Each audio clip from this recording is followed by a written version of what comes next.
नमस्कार, मैं प्रफुल्ल पांडे आप सभी का स्वागत कर रहा हूं। फिलहाल मेरे साथ हैं राजद के राष्ट्रीय महासचिव रियाजुल हक और राजू जी, पूर्व विधायक भी रहे हैं। स्वागत है सर आपका सबसे पहले हमारे चैनल पे। आपको सर, गोपालगंज के मोहम्मदपुर में एक पिछले 2 दिन से सनसनीखेज एक खबर आ रही है। काफ़ी दुखद घटना है और बिहार के प्रशासन पे भी और प्रशासन के साथ साथ सुशासन की सरकार पे भी सवाल खड़े करने वाली सवाल है। तो वो जो हम बात कर रहे हैं जहरीली शराब कांड की बात कर रहे हैं। तो इसमें अब तक का अपडेट क्या है और यहाँ की परिस्थितियां क्या बयां कर रही हैं? पहले तो मैं आपका स्वागत करता हूँ। दूसरी चीज़, आप राष्ट्रीय महासचिव बोले, मैं प्रदेश का महासचिव हूँ।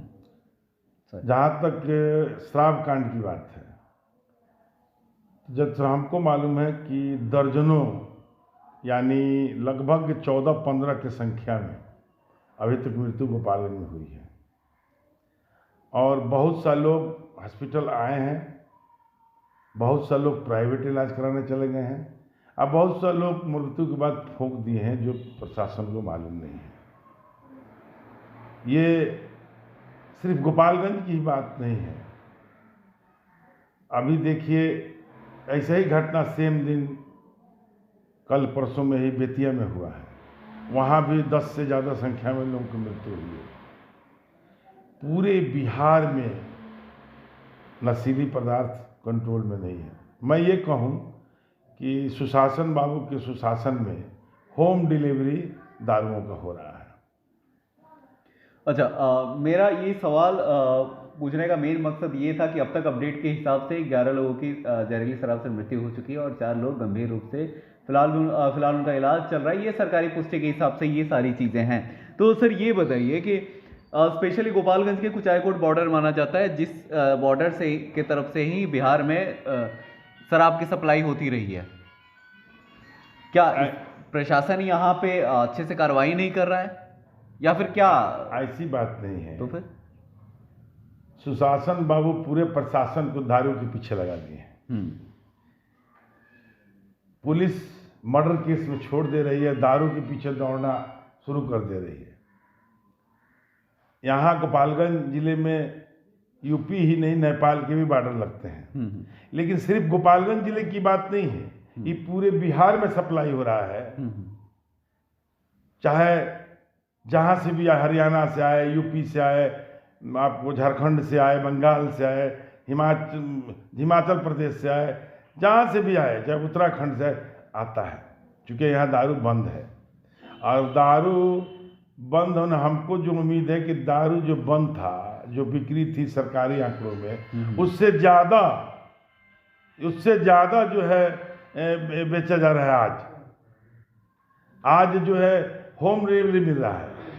ये बात है सही कि पहले जो 200 में दारू मिलते थे, अब वो 1000 में मिल रहे हैं।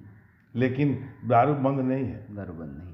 सरकार इस पर फेल्योर है, टोटली फेल्योर है।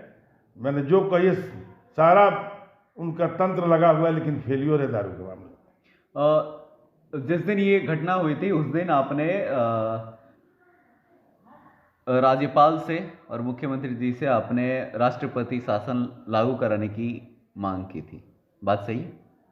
बात सही है। हमने घटना के वक्त हमारे बहुत सारे नेता घटना स्थल पर भी गए थे। मैं स्वयं हॉस्पिटल में गया था। उस दिन 2 मौतें हुई थी। कौन राम का नाम था, वहाँ देखने गए थे और उसी समय हमने ये मांग किया था कि आपकी मांग ये जो है अब नीतीश जी के मान का चीज़ नहीं है। सुशासन बाबू फेलियर हो चुके हैं, इसलिए बिहार में राष्ट्रपति शासन लगना चाहिए, ये हमने मांग किया था। तो क्या अब तक अपडेट क्या है?